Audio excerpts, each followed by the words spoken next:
compartilha a minha tela, Walter? Isso, começa aí. Tá bom, beleza. Deixa eu só deixar uma coisa aqui, a gente já começa.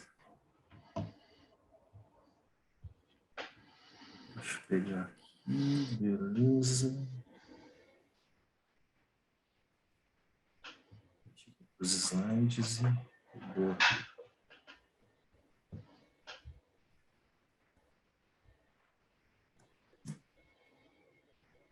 Bem, pessoal, a gente vai estar falando aqui, né, sobre um projeto, né, chamado Poly, uma biblioteca aí voltada à resiliência de aplicações. Então, quem é de .NET, vale bastante a pena vocês conhecerem esse projeto, até porque ele facilita bastante a parte de tratamento de falhas, né, Walter?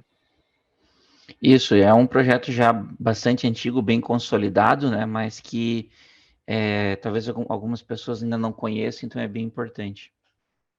E você falou bastante antigo, uma coisa que até por não conhecer antes ele, eu até me arrependo porque mesmo quando não se tinha o .NET Core, você já tinha versões de Poly, né, disponíveis para se trabalhar até mesmo com webforms, né? Por que eu estou falando isso? Porque eu já tive que implementar integrações e você sabe que da sua parte você tentar garantir ao máximo para que uma aplicação não falhe, né? Mas muitas vezes você está integrando com um serviço externo, tem a questão da internet, e você não consegue garantir que as coisas vão funcionar, mesmo trabalhando com Azure, né? Boa parte do evento aí foca em Azure. Por mais que a Microsoft garanta uma alta disponibilidade, a gente sabe que a internet brasileira não é a das mais confiáveis no mundo, né, Walter? E até não só isso, né? Até erros operacionais, às vezes, da própria equipe que sustenta a tua aplicação, alguém faz uma configuração errada numa VNet, troca uma rota, então isso pode impactar a tua infraestrutura de uma forma bem complicada, né? Sim. Embora, assim, quando a gente fala de resiliência, por exemplo, e engenharia de caos, né, caos engineering, sempre vem à tona o assunto microserviços, né? Uma coisa que vale a pena vocês levarem em conta é que muito do que a gente vai falar durante essa apresentação, até em cenários mais simples aí de aplicações, você consegue muito bem utilizar e tirar proveito disso. Então, vale a pena aí vocês estudarem mais sobre essa biblioteca e, claro, né, eventualmente vocês tentarem utilizar nos projetos, porque ela facilita bastante a vida e ela permite também que você evite escrever montanhas de código, né? Exatamente, reinventar a roda, né? Sim. Bem, pessoal, estamos aqui nos slides. Como a gente falou, né, vamos abordar o uso de Poly e CIMI, que é um projeto que surgiu do Poly, mantido pela mesma equipe, para que você implemente aplicações resilientes. E também a gente vai falar de Chaos Engineering, né, que é uma disciplina aí que envolve você simular situações atípicas, problemas, para tornar suas aplicações mais confiáveis, né? Eu sou Renato Groff, deixa eu só avançar um slide, eu cliquei errado aqui.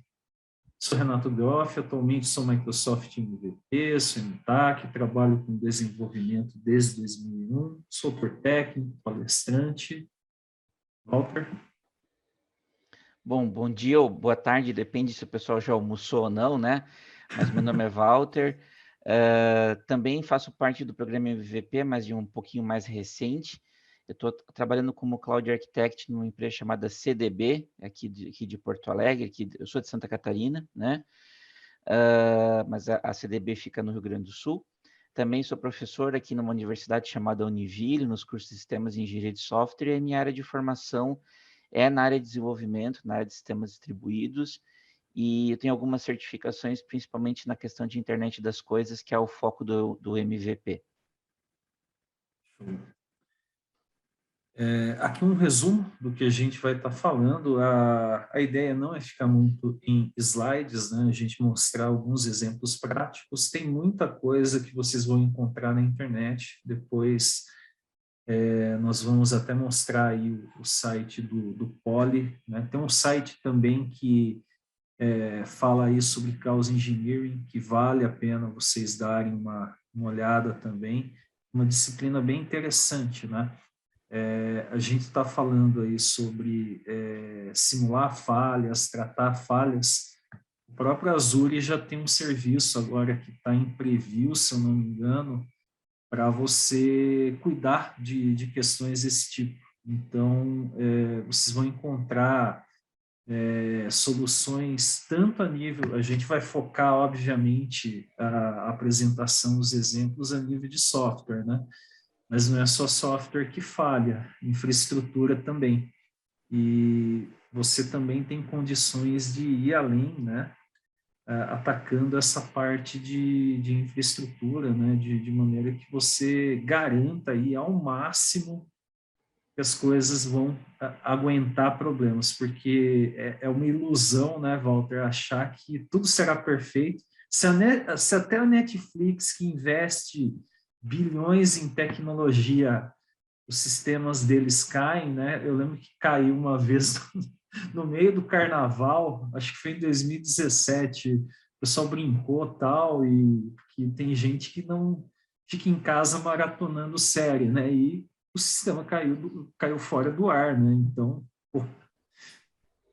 Eu sou um desses que com certeza ficaria maratonando no feriado, mas como a gente sempre comenta, né, não é um privilégio do Netflix, isso é uma situação que acontece em todos os cloud providers, todas as empresas precisam ter essa preocupação, e isso inicia pela formação dos desenvolvedores, né, pelo fato dos desenvolvedores, os arquitetos, conhecerem esses conceitos e começarem a aplicar isso nas soluções que eles estão criando.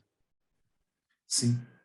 Mas, enfim, a gente tem aqui várias possibilidades, e falando um pouco aí sobre tratamento de falhas e resiliência, por que a gente, no fim das contas, né, foi dado esse exemplo aí da Netflix, que inclusive é uma das empresas que veio com essa ideia de engenharia de caos, né?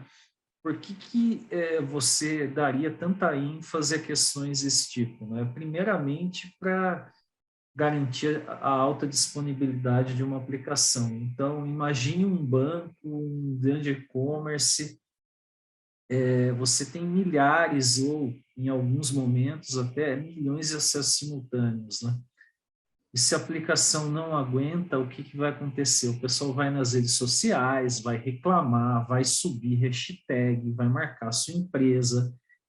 É uma péssima propaganda, né? Uma propaganda bastante negativa para o seu negócio, que depende bastante de software, né? Então, você implementa estratégias de falha e resiliência justamente para garantir, né, que a sua aplicação vai ficar disponível a maior parte do tempo, e se acontecer uma falha em algo que ela depende, você consegue fazer um fluxo alternativo para tratar esse erro e falar, olha, está aguardando aí o processamento, não foi possível concluir a transação, mas aguarde, justamente para você não deixar o usuário das suas aplicações, né, sejam sistemas web, sejam IPS, seja até mesmo um aplicativo mobile, né, o cara sem saber o que aconteceu, né, principalmente imagine o seguinte, o cara estava fazendo uma transação financeira, não completou a transação no seu sistema, mas a cobrança no cartão de crédito do cara caiu, né? A pessoa vai ficar bastante irritada, né, Walter? Sem dúvida. E esse tipo de solução, hoje em dia, essas integrações não são mais uma exceção, elas são a realidade, né? Você não vai construir tudo sozinho, então tem que ter essa preocupação de que você não pode confiar que todos os outros serviços vão estar sempre funcionando, né? Sim. Mas, enfim, a gente parte sempre dessa questão de garantir uma alta disponibilidade, que é muito importante. Outro ponto importante é partir do pressuposto que vai dar problema. Eu já falei aí, o Walter também mais cedo, é uma ilusão achar que porque você está utilizando a última versão do Node, do .NET, do Java, do Python, com as melhores práticas de desenvolvimento, e você está no Azure ou em outra nuvem usando uma camada premium que você paga milhares de dólares por mês para manter esse serviço, que não vai dar problema. Vai acontecer alguma coisa em algum momento, né? Exatamente. E por conta de tudo isso, né, você trata falhas também para impedir o mau funcionamento de uma aplicação. Acho que todo mundo já deve ter feito integrações com diferentes aplicações, muitas vezes fora da sua empresa, né, com um parceiro, consumindo um serviço, e você faz aquele teste, você acha legal, né? Testei aqui, parece que tudo tá funcionando, maravilha. Quando vai para a produção, acaba acontecendo um problema. Então, pode ser internet. Uma coisa que acontece bastante também, desenvolvedor testa, né, de uma forma viciada as aplicações, né? Então, o cara desenvolveu, ele já sabe todo o fluxo para a aplicação funcionar. Então, inconscientemente, você vai sempre testar, né, depois de horas desenvolvendo, e você não vai achar problema.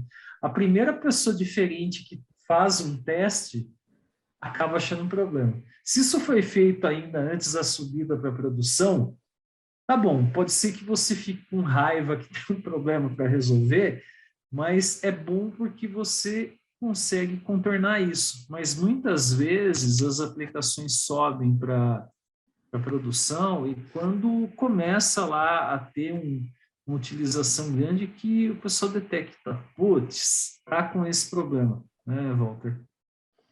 Exatamente. Então, essa preocupação é bem pertinente, né? Show. E o que vai acabar acontecendo no fim das contas? A gente já falou, você tem meios para implementar resiliência na infraestrutura, implementar controles até mesmo envolvendo aí questões de banco de dados, mas também nas aplicações, né? Você vai ter que implementar algum tipo de tratamento de falhas, né? E é justamente aí que aparece o projeto Poly, né? Quer falar aí um pouco sobre o Poly, Walter?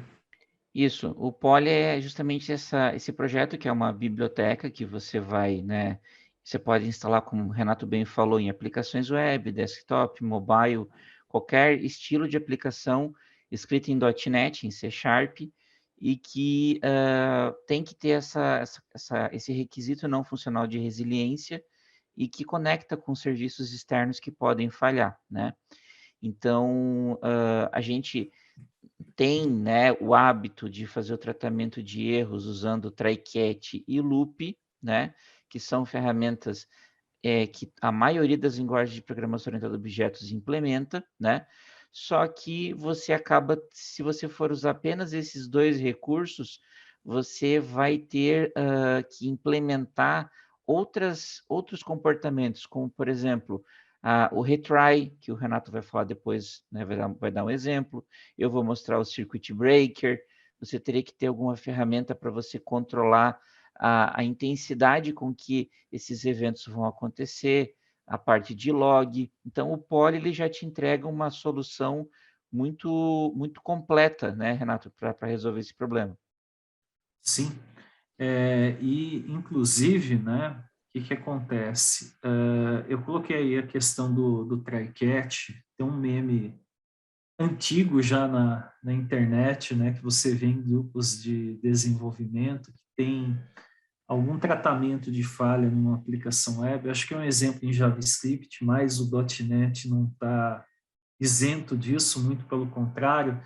Você vê o código, é uma sucessão grande de try-catch, né? Um try-catch dentro do outro, porque se você não usar algum mecanismo que facilite e que permita usar alguma estratégia aí que implementa um pattern, um padrão de tratamento de falhas, você vai chegar naquele código que o pessoal chama de Hadoop, né? Que tem Hadouken, né?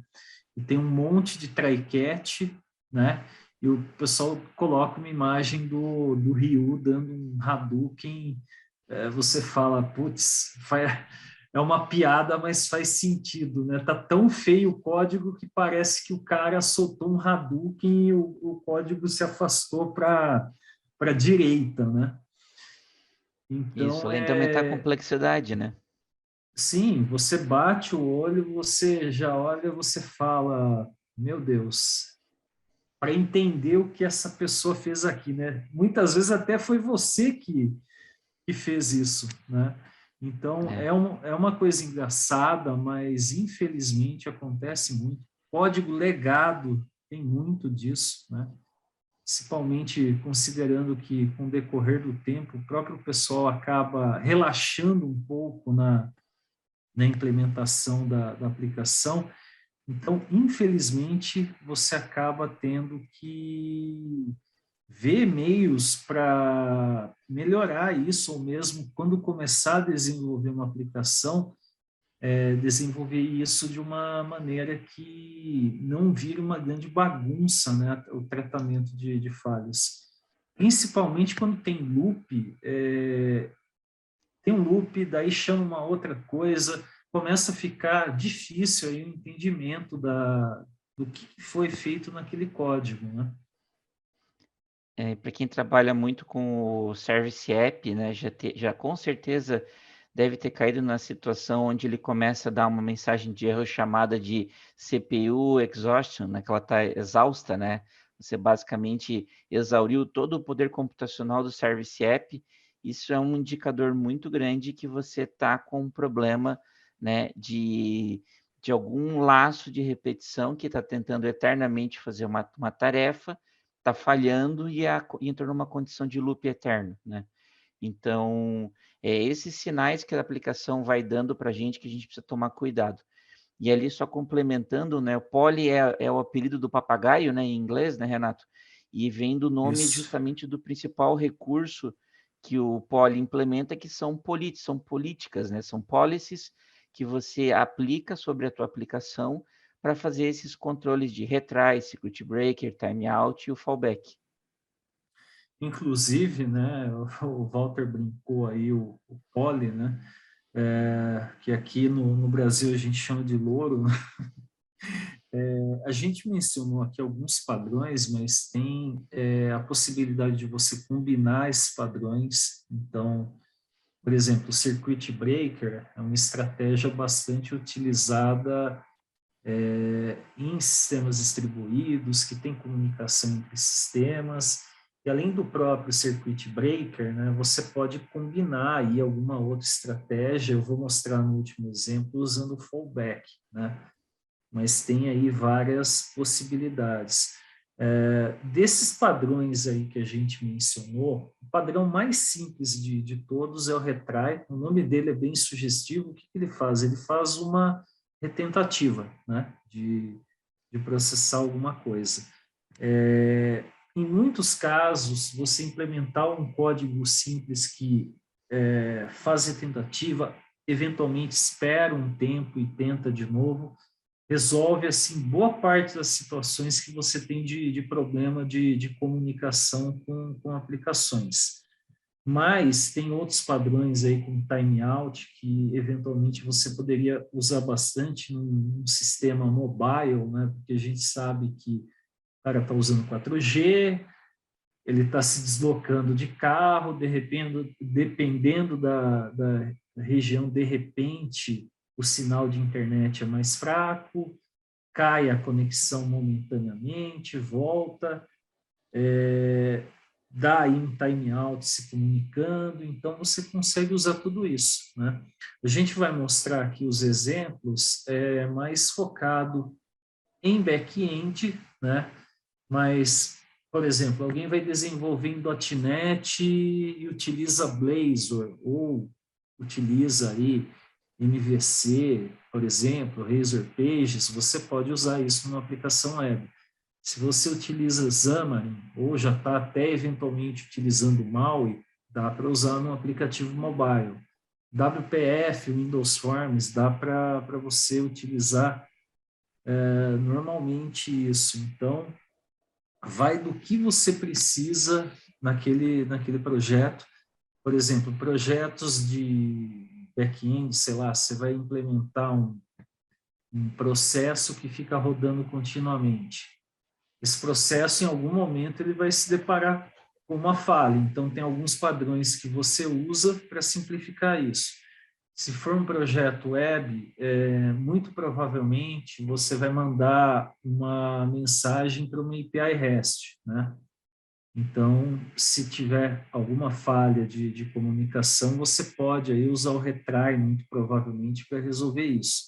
Enfim, você precisa analisar o que o projeto faz, como que você comunica com alguma dependência desse projeto para ver o padrão aí que faz mais sentido, né? Perfeito, isso mesmo. E a gente vai ter aqui também, pessoal, o CIMI, né? Que é um projeto aí voltado a Chaos Engineering. Vai falar aí sobre ele também, Walter, você que vai fazer uma demo? Isso, o Chaos Engineering foi um conceito cunhado pelo próprio pessoal do Netflix, né, que é você basicamente simular uma catástrofe dentro do teu sistema, né? Então, como o Renato bem falou, agora o Azure tem uma ferramenta de Chaos Engineering onde você pode fazer testes, simular falhas e ver como que a tua aplicação se comporta, né? Tem empresas que estão numa maturidade onde esse teste precisa ainda ser feito num ambiente controlado, num ambiente à parte, mas tem empresas como o Netflix que fazem esse tipo de teste no ambiente de produção quente, né? E tem resultados bem interessantes, até eles têm alguns posts no blog deles lá do Netflix falando sobre isso, né? Então ele surgiu como um projeto do Poly, né? Ele tem o mesmo formato das policies do Poly, só que essas policies, em vez de proteger, elas estragam, elas geram erros controlados na tua aplicação. E aí você consegue, como o Renato bem falou, né, ter essa percepção de, ok, se metade das minhas requisições falharem, como é que a minha aplicação se comporta, né? O interessante de você usar isso é o seguinte, muitas vezes, para você simular um erro, o que você acaba fazendo?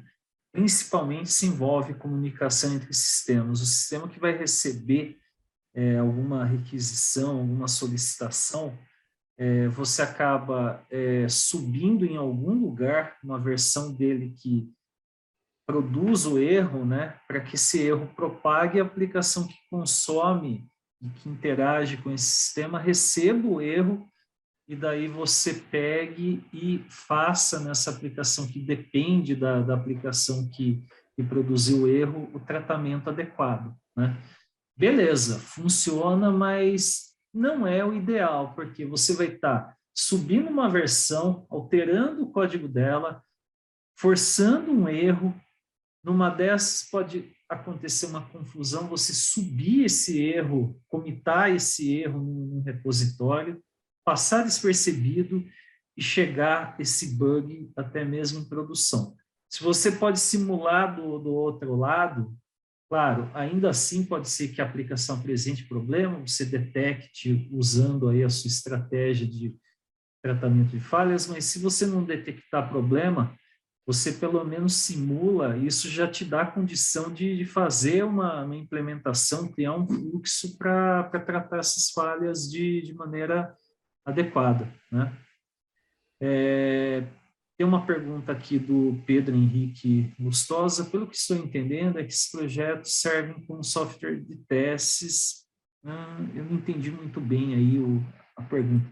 Mas, assim, basicamente, eu acho que saquei agora o que você quis dizer, que essa parte de Chaos Engineering, realmente, ela é voltada para testar aplicações ou mesmo recursos em nuvem quando acontece algum problema. Então, você tem ferramentas, no caso aí do .NET, o Poly, o Sim, são essa ferramenta a nível de código para você tratar as falhas e também gerar as falhas de maneira aleatória, né? Porque, como eu falei, muitas vezes você desenvolve de uma maneira inconsciente, mas viciada, que você sabe, olha, eu tenho que fazer A, depois ir para B e depois ir para C para funcionar. E se acontecer algo imprevisto no momento que você nem imaginava? Isso acaba atrapalhando. E ferramentas de simulação de falhas como o CIMI fazem justamente isso. Você, claro, define um fator para que essas falhas aconteçam, elas vão acontecer sempre que possível de uma maneira aleatória, ou seja, não tem uma repetição, ou seja, você pode fazer 10 interações com a aplicação e está tudo ok. Na 11ª daí, ele gera uma falha inesperada, e aí, como que a sua aplicação vai se comportar, né? Então, no fim das contas, a gente sabe, os problemas acontecem de forma imprevisível. Essas ferramentas tentam simular essas falhas aí justamente para que você consiga suportar essa imprevisibilidade, né? Isso aí. Beleza. Pessoal, a gente tem aqui alguns exemplos práticos, né, utilizando o .NET. Como eu já falei, se você desenvolve mobile, você desenvolve em ASP.NET Core, você desenvolve aí processos aí, basicamente desenvolvimento back-end, até utilizando Azure Functions, por exemplo, você consegue usar o Poly e o Cine para tratar isso.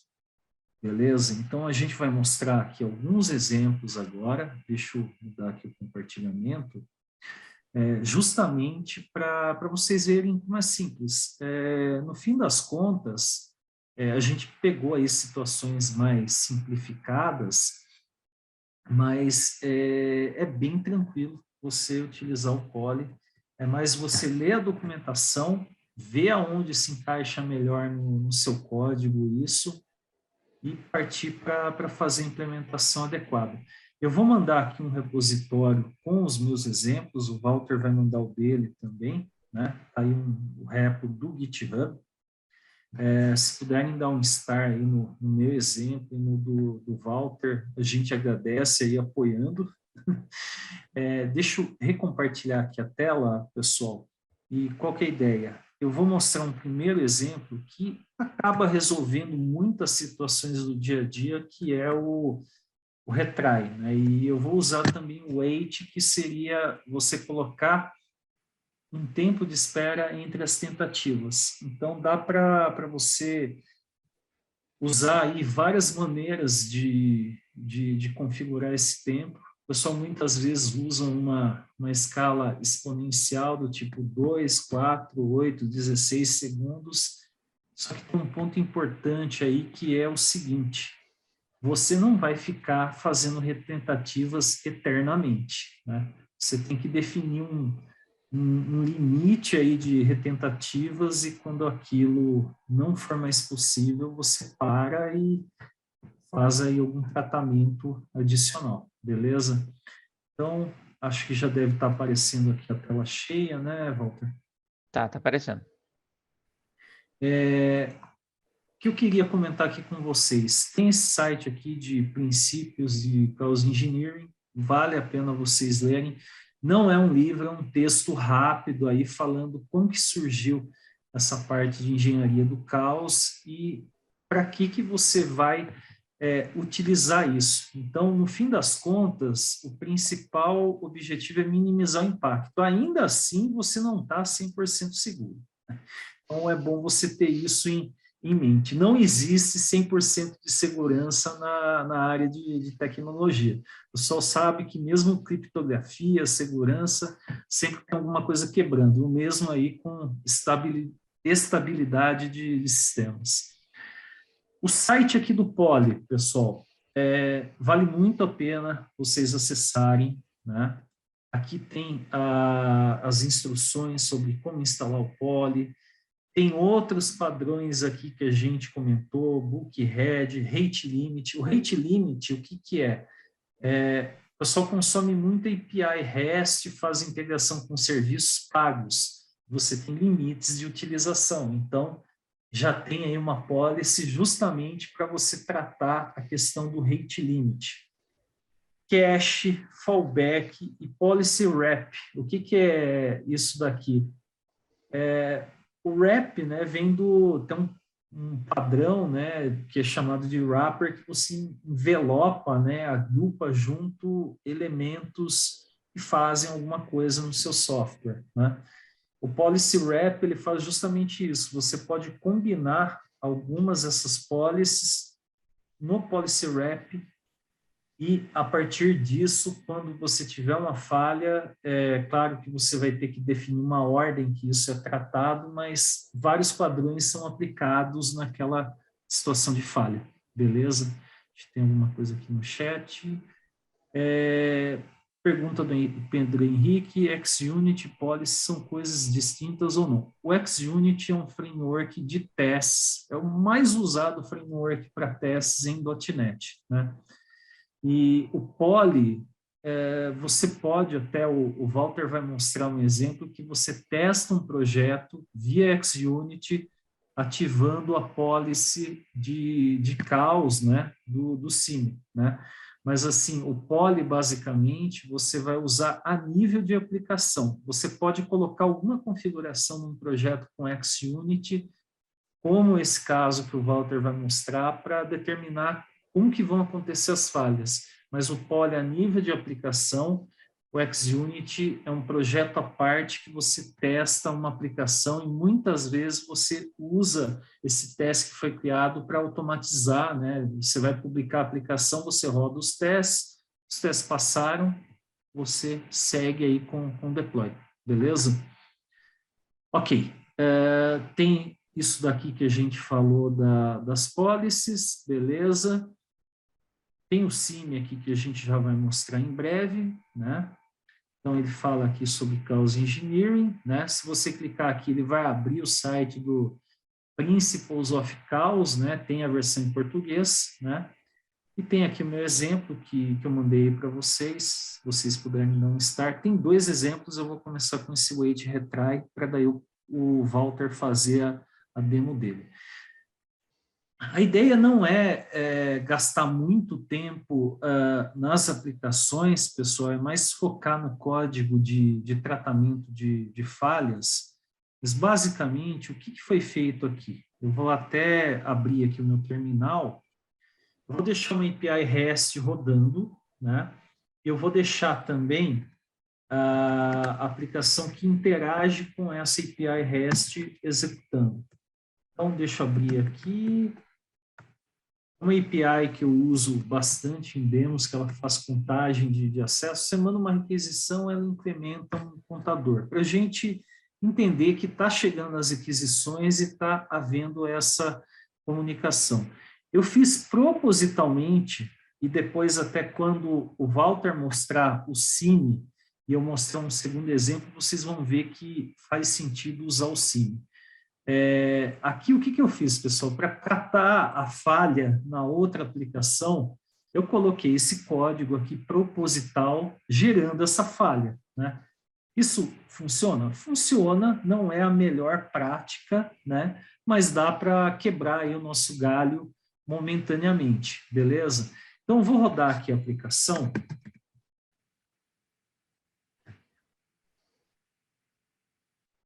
Vamos aguardar aqui, beleza? Subiu a nossa aplicação, beleza?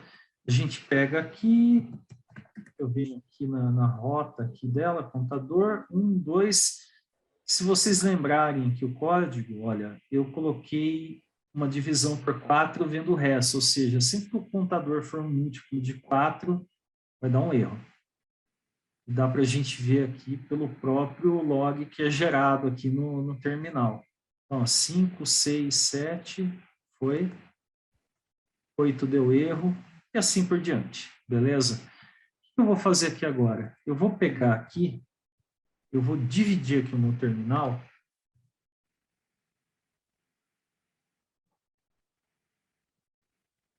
para que a gente consiga, nesse momento aqui,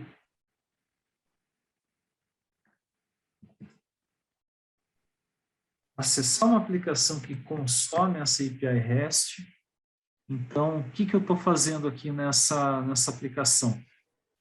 Vamos abrir aqui o código dela. Eu adicionei aqui a biblioteca do Poly, né? E deixa eu só pegar aqui, eu acho que não... Tá certo. Não, a aplicação em si tá certa. Essa biblioteca aqui do CIMI eu deixei a mais, vou até retirar aí depois, não era necessário nesse exemplo. E como que isso tá funcionando, né? Você adiciona o package do Poly, eu criei aqui uma classe que gera a policy configurada, né? E o que vai fazer aqui, ó? A gente colocou aqui wait and retry. Você vai passar aqui esse parâmetro sleep durations, né? Ou seja, qual que é a duração das esperas? Eu vou passar um array aqui com os tempos que eu quero que espere. Lembre-se que não vai ser uma espera infinita, né? Porque aí a aplicação pode caracterizar como travada, né? E deixar de fazer outras coisas, né? E toda vez que executar o retry, ele vai pegar e mostrar isso daqui. Vai logar falando, olha, está acontecendo aí um retry. Onde que eu configurei isso? Aqui um worker service, né? Então, na classe program, eu adicionei aqui essa policy, né, de wait retry com um singleton, né? Então, vou usar sempre o mesmo objeto, né? Mas numa aplicação web, provavelmente eu não usaria o singleton, usaria aí outra, o transient ou o scoped para a gente, só no escopo de uma requisição ou num momento específico, rodar esse tratamento, beleza? Mas aqui eu estou passando, ó, espere primeiro 1, depois 4 e depois 7 segundos, beleza? Aí, aonde que eu estou utilizando isso? Ele vai gerar um objeto para a gente chamado async policy, né? Então, está chegando aqui, quando executar aqui o worker, né, ele vai receber no construtor esse async policy, né? E a chamada REST que eu faria aqui, ó, HTTP client, eu coloquei executando aqui a partir da policy, né? Então, você pode passar um método aqui, pode passar um bloco de código, né? Eu fiz isso daqui executando nesse bloco protegido aqui com poly.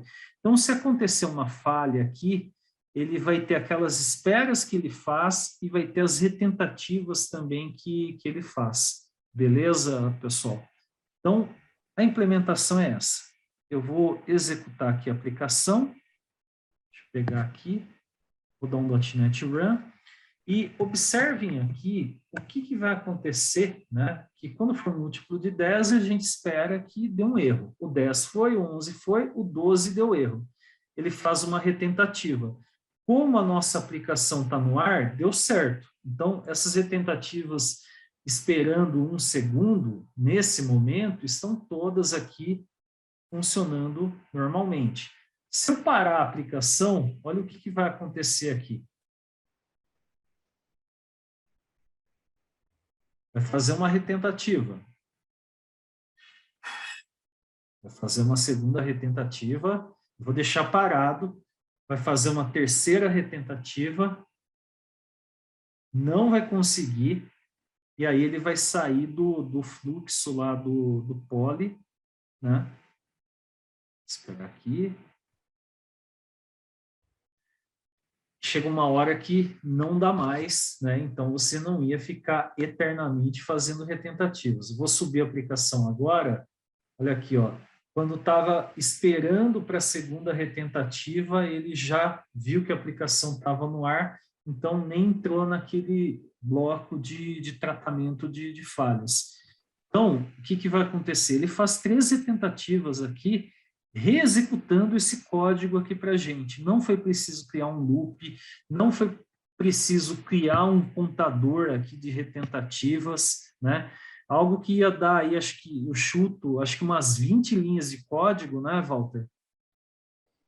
Com sorte, né? Com sorte, Com 20 linhas. sorte. deu para resolver aqui. Mas daí alguém vai falar, ah, mas lá onde você configura dá umas 15 linhas. Mas imagine usar isso que eu fiz em 30, 50 pontos de uma aplicação. Ia economizar muito código e ia ficar bem mais elegante, bem mais simples o tratamento de falhas. Beleza, pessoal? Esse primeiro exemplo aqui, né, vocês viram aí que tem tanto a questão de reexecutar o código, como também você esperar um tempinho aí, caso aconteçam falhas, beleza? Eu vou parar aqui o compartilhamento, o Walter vai falar um pouco agora sobre Poly e Cine, simulando agora falhas de uma maneira mais elegante, né? Não como eu fiz aqui, que não é o ideal, né? Mas às vezes um desenvolvimento rápido é até aceitável, você acaba fazendo para ganhar tempo. Isso. Obrigado, Renato. Tá aparecendo a minha tela aí para você? Tá aparecendo o Ah, GitHub. legal. Joia. Então, gente, esse link aqui é o link do projeto. Se puder deixar uma estrelinha, a gente agradece, né? Então, basicamente, qual que é a ideia aqui? A ideia é a gente usar um padrão do Poly chamado Circuit Breaker, que é bastante aplicado quando você vai consumir um serviço externo, e esse serviço externo pode falhar, e ao invés de você ficar eternamente tentando, né? Você usa um mecanismo de circuito muito similar ao conceito do disjuntor que você tem ali no sistema elétrico da sua casa. Enquanto está tudo bem, o disjuntor está fechado. Então, o circuit breaker ele mantém a conexão, a conversa, né, entre os dois serviços. Começou a subir uma quantidade de erros configurável, ele abre o circuito, quer dizer, ele para de enviar requisições, porque se aquele serviço já não está respondendo normalmente, não vai adiantar de nada eu ficar fludando, né, enchendo aquele serviço de requisições. E aí, depois de um tempo, ele entra no estado de meio aberto, né, half open, que eles chamam, que é onde ele vai fazer algumas tentativas para ver o que está acontecendo, tá? O mesmo Esse, princípio, no fim das contas, da rede elétrica da casa de todo mundo, né? Que quando você pode até reparar, né? Pelo menos se você mora numa casa, né, num edifício acaba ficando mais difícil perceber isso, mas dá um estalo até quando tem alguma variação de energia, né? isso. Justamente por causa do disjuntor, né? Exatamente. É o mesmo, a analogia é a melhor impossível, né? Então, esse projeto aqui basicamente é uma aplicação web, tá? Que ele consome, na verdade, um serviço do Azure que é Storage Account, tá? E dentro da Storage Account a gente tem vários modelos de armazenamento de dados. Aqui eu estou usando a fila, tá? Então, claro, né, para dar tudo certo bem perfeitamente, eu estou usando o bom e velho Azurite, tá? Então, se você observar aqui, eu subi uma instância do Azurite local. Se eu usar o meu Storage Explorer, você vai observar que nesse momento a gente não tem nenhum elemento, nada, nenhum objeto dentro da queue, né?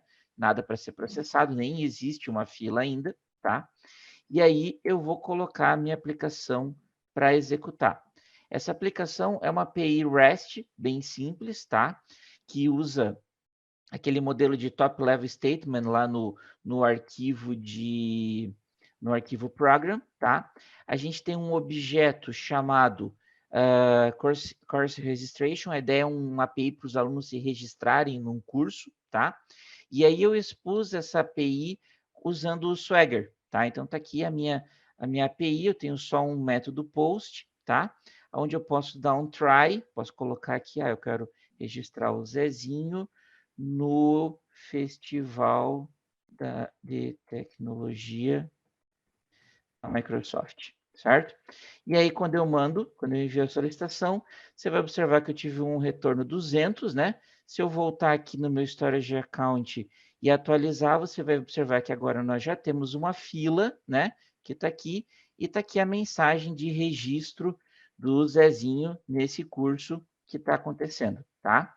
Aonde que entra o Poly, tá? Então, eu tenho uma classe, deixa eu voltar aqui na documentação, e tem uma classe, tá, que implementa a política do Poly, que eu chamei de Circuit Breaker, que tá, da mesma forma como o Renato fez, eu injetei ela como uma dependência, usando um singleton, e a minha Circuit Breaker basicamente faz a instância da política, né, do Poly, usando o Circuit Breaker, dizendo o seguinte, olha, se acontecer 5 falhas consecutivas, você vai abrir o circuito, tá? E esperar por pelo menos 15 segundos até tentar de novo uma nova conexão no estado de meio aberto, né? Então, tem vários códigos aqui dentro que são mais para a gente poder fazer o log, né? Ver o log que está acontecendo, tá?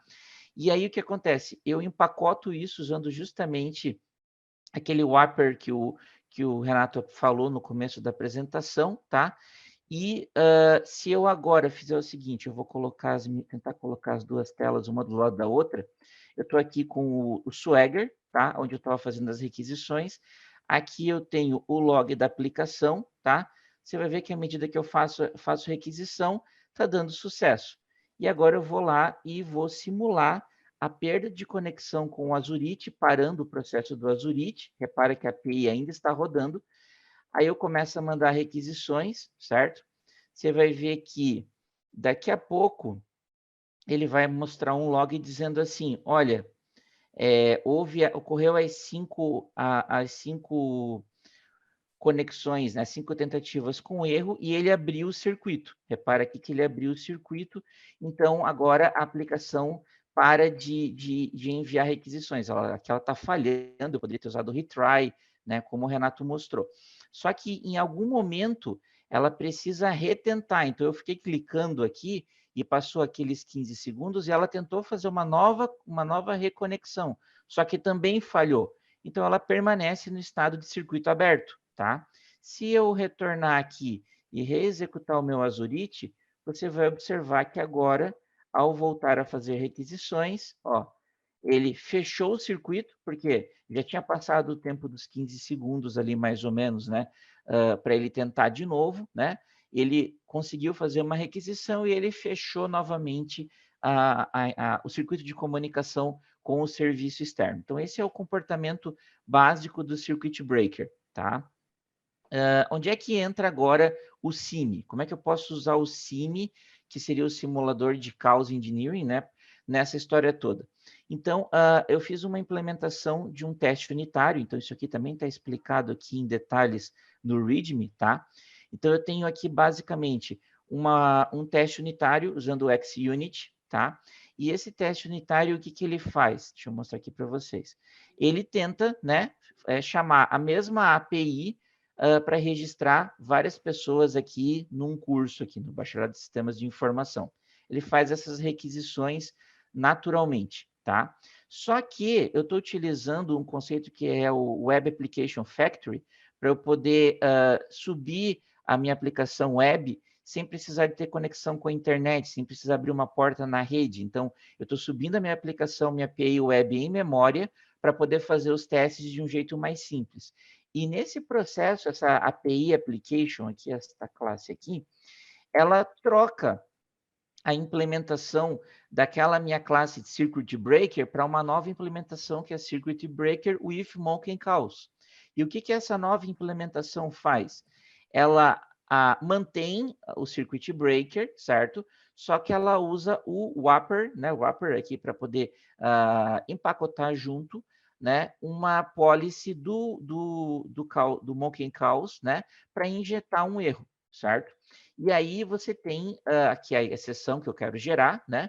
E você tem aqui a questão da taxa que vai acontecer esses erros. Isso aqui eu estou pegando do arquivo de configuração da aplicação.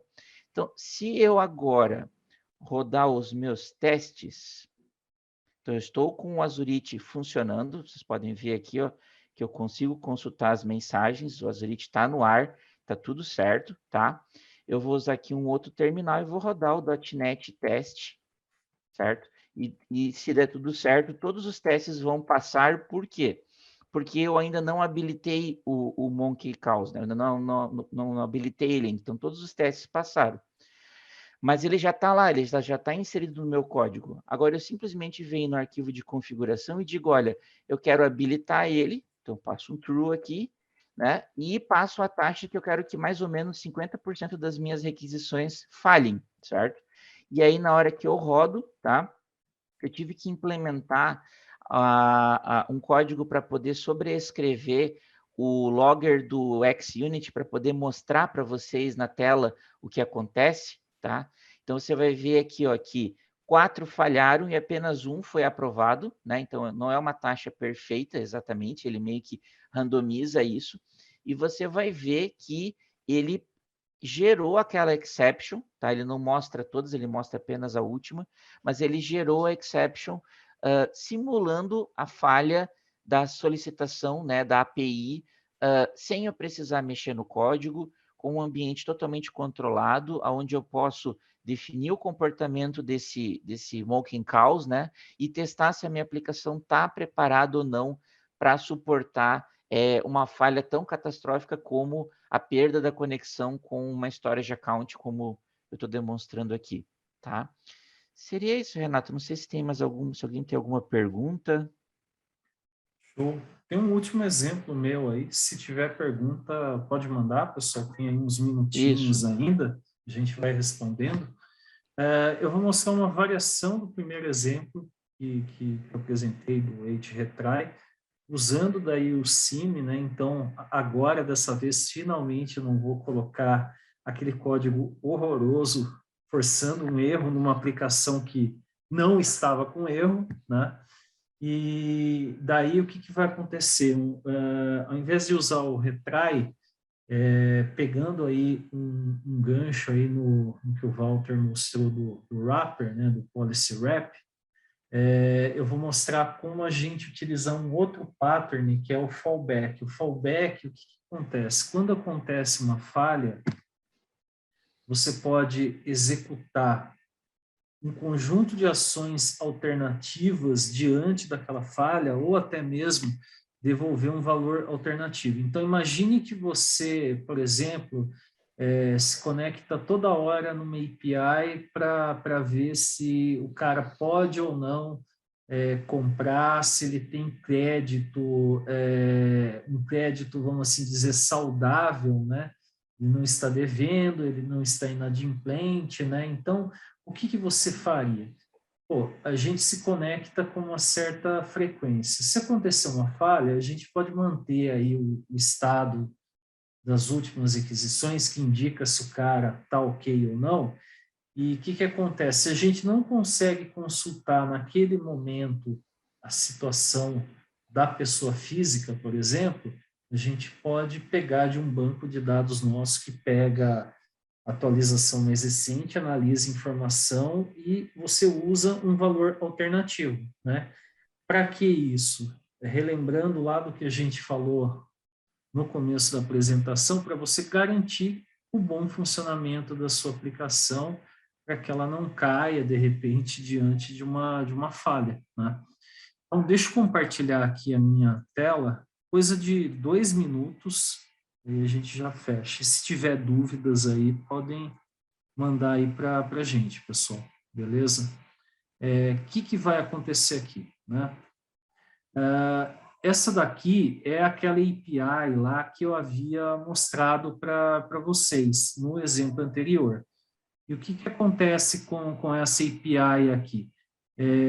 Não está com aquele throw new exception lá que eu coloquei simulando a falha. Então, se a gente executar a API, vocês verão que quando chegar no múltiplo de 4, não vai acontecer nada normal. Ele vai para o próximo valor, que pode ser 5, pode ser 9, pode ser 13 e assim por diante.